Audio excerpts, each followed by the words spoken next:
Hello everyone, welcome. My name is Boaz Leleina. I'm a software engineer and GRE trainer here at the Kenya Elite program.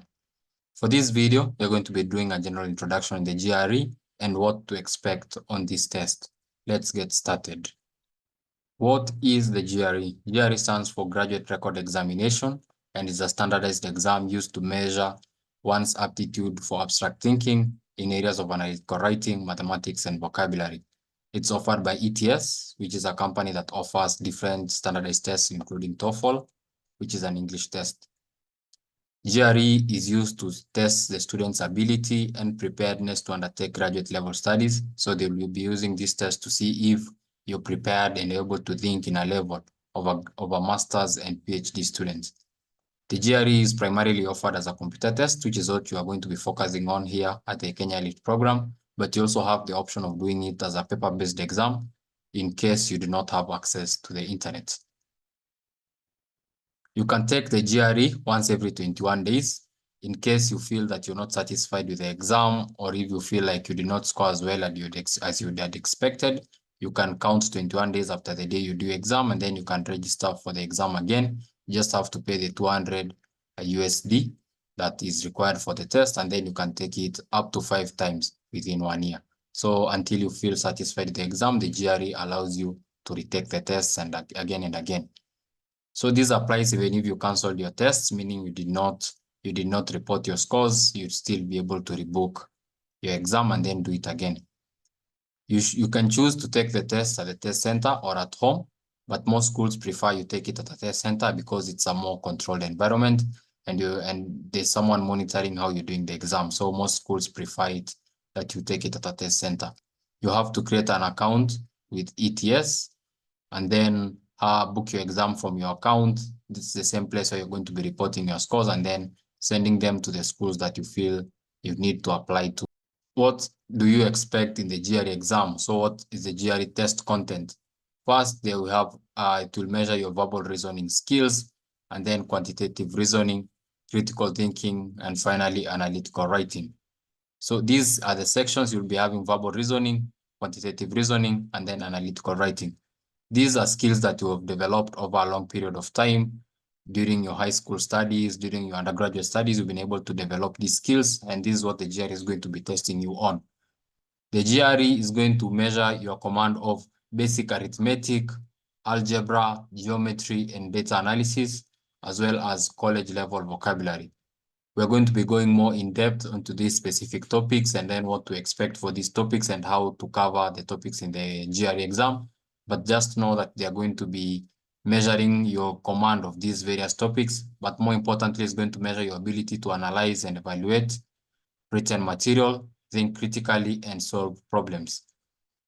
There was an update for the exam, for the GRE exam on September 22nd, 2023, where they made the test more targeted and focused on skills that will be important to you during your graduate studies.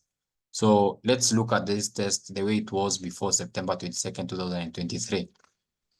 Before September 22nd, 2023, the exam was 3 hours and 45 minutes long, and you had about a 10-minute break after you did your first 3 sections. So after the third section, you're allowed 10 minutes to take a breather. For the sections here, we had analytical writing. This was always your first section here. You had analytical writing. For analytical writing, you had 2 issues or 2 tasks to solve. For the first task, you had to analyze an issue and then analyze an argument. These were basically essays that you had to write here. You'll be provided with prompt and then you had to write essays for each of them. You'll be able to go in depth into what analyze an issue is or analyze an argument is later on.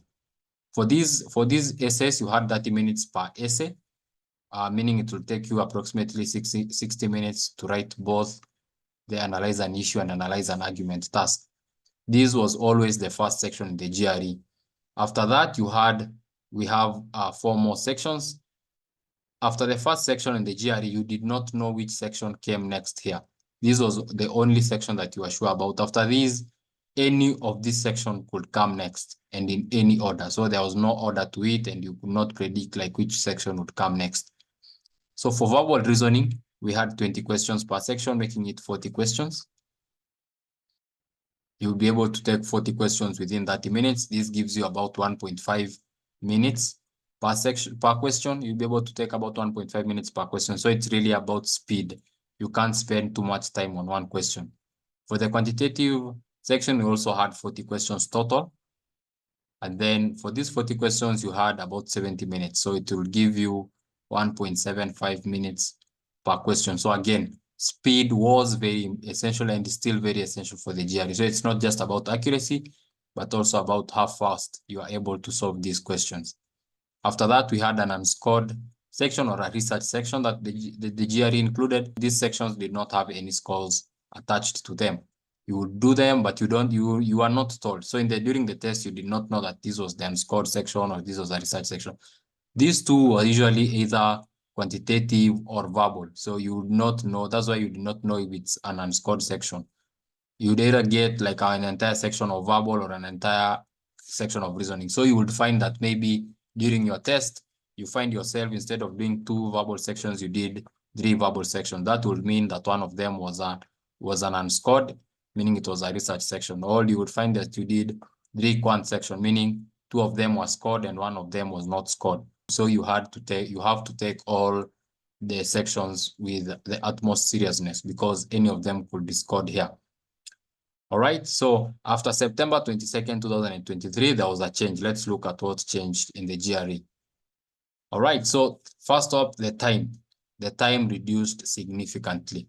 We had 3 hours and now we have a little bit less than 2 hours. So within 1 hour and 58 minutes, you are able to get done with your question. So another thing that changed here, you now have only 1 essay to write. Instead of the 2 essays, you only have 1 essay, which is analyze an issue. You still have 30 minutes to do that. So now, instead of writing analyze an issue and analyze an argument, so analyze an argument was removed from this section. And then after analyze an argument, after analytical writing, analyze an argument was removed from this section. After that, we have verbal reasoning, still has 2 sections, but now we have a change. Instead of 20 questions per section, section 1 will have 12 questions and you will have 18 minutes to do that section. Section 2 would have 15 questions and then 23 minutes will be allocated for that section. Quantitative reasoning, same thing, 12 questions and then 21 minutes for the question and then 15 questions for section 2, 26 minutes. I want you to notice the time difference here. Quant is allocated more time than verbal because it requires you to do a little bit more calculation. Again, still, one thing remains similar. Question 1 here. This one was always the first section here. After that, you did not know which section came next. So always be prepared for any section that might be brought up next in the GRE. After you write an essay, any of these 4 sections could come up next. So always be prepared for that. You're watching Success with Bob Mwiti Show, presented to you by Upstake America. Upstake America is a consulting company that helps immigrants find amazing higher education and job opportunities in the tech industry in the United States. You can find our programs by going to www.upstakeamerica.com. Upstake America, we wake you up to the unlimited potential. Exams that were taken before September 22nd and after September 22nd, both of them had the same scoring. For analytical writing, the one section will score between 0 and 6 with a 0.5 increment. So this will mean 0.5, 1, 1.5. Usually the average here is about 3.5, which is about the average of what most people score. For verbal reasoning, you could score anywhere between 130 and 170 with 1 point increment, meaning 130 being the lowest and then 131, 132, all the way to 170 here. Usually the average for verbal is about 155 here. Sorry about that, 155. Then for quant, you had between 130 and 170. So 130 again, same thing, 131, all the way up to 170 being the maximum you could score. Average is usually around 150 for quantitative section. Usually, if you're going for more engineering courses, they would expect you to score higher in the quantitative than in the verbal. If you're going for English-based courses, they would expect you to have a significantly higher score than verbal. So how you score on each of the sections really depends on which course you're going for. Usually you have to score a maximum of 340 for the 4 sections, and then a 6 on the analytical writing. So you'll see this score being added together and then this one being different. For the Kenya Lift program, if you're able to score 298 here, I think you should be able to apply for most of the courses, which is this is a pretty good score here. So what are some of the features of the GRE test here? The GRE test is section level adaptive. What does this mean? Means that the sections increase or decrease the difficulty depending on how well or how poorly you scored on your previous section. So let's say section 1 you did here was verbal, and then you had 12 questions for section 1 here. This first section is usually average difficulty, meaning it's not too hard, it's not too easy. You will find that most questions are doable. So for these 12 questions, if you are able to score 8 questions correctly here, you will receive a harder second section. So the second section will be significantly harder for you. If you receive maybe a 4, which is a pretty low mark for this, you will receive a simpler or an easier, you'll receive an easier second section.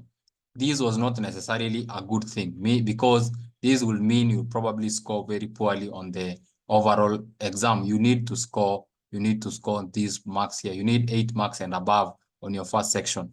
This is going to determine if you go, this is going to be the difference between scoring a 300 score or scoring maybe something like 260.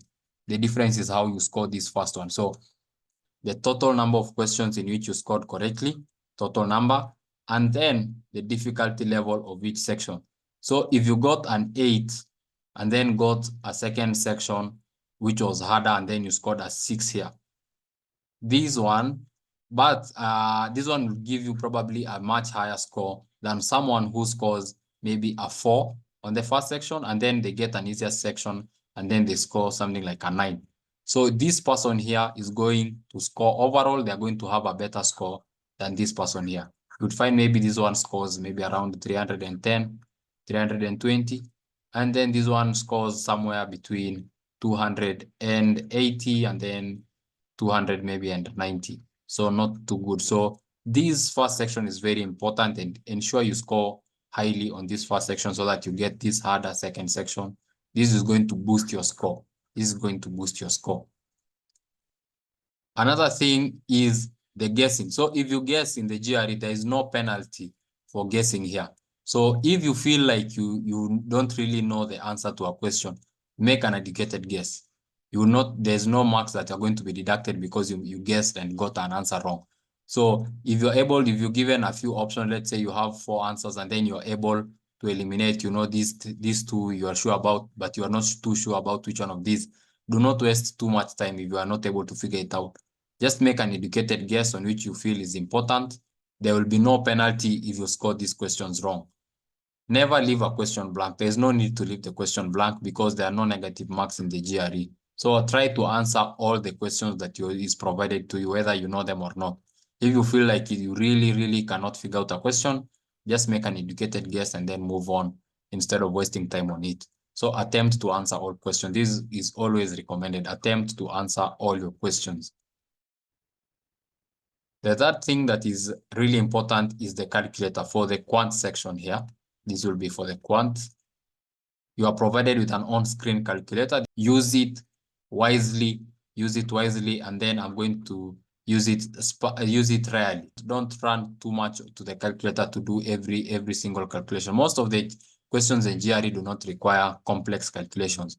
If you find yourself doing too much of a complex calculation, there's probably something that you're not able to figure out. During this training, we're going to be going through how you're able to figure out, like even if a question seems complex, how are you able to figure out what is required here so that you do not do complex calculations. Most of the questions in the GRE, because of time, because they're also checking time, will not require complex calculation. So use a calculator when you really feel like you need it. So maybe questions on doing a square root of something that you're not able to figure out, maybe a square root of a number that there is no one, so maybe like 197, you don't know what the square root is. The calculator will be able to help you with this. But also remember, you can still go wrong even if you're using the calculator. If you don't give the calculator the right inputs, it's going to give you a wrong answer. So be very careful on what you input into the calculator. Confirm once, confirm twice that whatever you're inputting is the correct thing. So this is what the calculator looks like. Whenever you click on open the calculator on the GRE test, this is what you'll see, or something similar to this. You have your divide here, you have your multiplication, subtraction, addition. So it's not really a very advanced calculator that you have later to do very simple mathematics on it. So another important feature of the calculator here is the transfer display. So if you have maybe 120, you want to transfer this answer to your question, you want to transfer this answer you got here to your question, you don't have to type it in. You can just click on transfer display, and then the transfer display is going to check whichever answer is 120 on your multiple choices. So that's also something really cool about this calculator. But again, use it rarely. Do not use it. Do not always run towards the calculator. Find out if there's a simpler way to do a question before using the calculator. We have also mark for review. This is a feature in the GRE that is really important. You are able to flag, you'll be able to flag a question. So if you find that a question is really difficult, you're not able to figure it out, do not spend too much time on it. Spend as little time as possible and then move on to the next question. Just mark it, so you'll be given an option to mark that question and then move on from it. So if you find that the question is difficult, just skip it and then run through. This is always recommended. Run through all the questions in that section. So if it's 12 questions, do as many questions as you can on the first. So if you're not able within the first 30 seconds, you're not able to figure out a question, just mark it. And then when you're done with when you've done all the 12 questions, you'll be able to come back and then see how many questions I've not done, how many questions I've marked for review, and then you'll be able to go back and to do that questions. Now with spending as much time as you can on it. Because you only have a limited number of minutes to do each question, be efficient. Efficiency is very important when it comes to time management. So do not waste too much time or energy trying to figure out a hard question. First, go through all the questions, do the ones that you're able to do in the shortest time possible, mark the questions that you're not able to do, and then come back to those questions. So that is it for this first presentation. I hope you've enjoyed this video. In the next videos, you'll be able to go through the specific sections in quant and then in verbal, go in depth into each question. This was just a general introduction, making sure you're comfortable with the GRE, making sure you're ready for what to expect. We'll be seeing you in the next video. Have a good one. Goodbye.